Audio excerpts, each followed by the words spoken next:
So we've done about 1,600 patients with gene panel diagnostics here at the CPD. Out of those 1,600, people always ask me, how many times have you found something?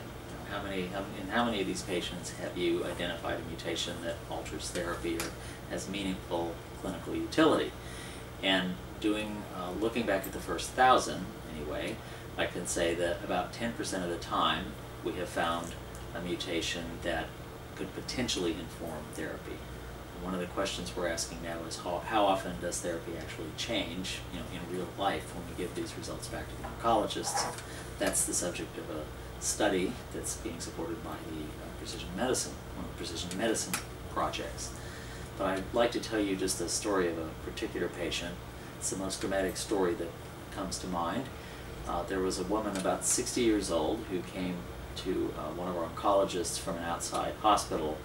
She had metastatic melanoma, widely metastatic, and her oncologists were thinking that it's about time to refer her to hospice.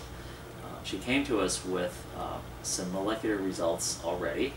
She had had the FDA-approved test for the BRAF mutation, and there's a particular mutation in BRAF that will make you eligible for a BRAF inhibitor.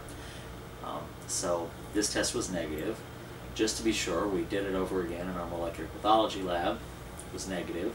Both of these are PCR-based tests that use essentially the same set of primers to amplify a segment of the gene and look for the mutation.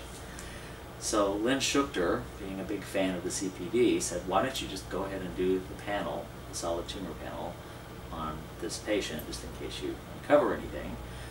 And so, even in the face of 2 negative results, we went ahead and did the panel, and we found that she actually did have a BRAF mutation, one that made her eligible for therapy. So this mutation, it was a complicated mutation. There were 3 mutations along in the same allele of the BRAF gene. One of them made her eligible for a BRAF inhibitor.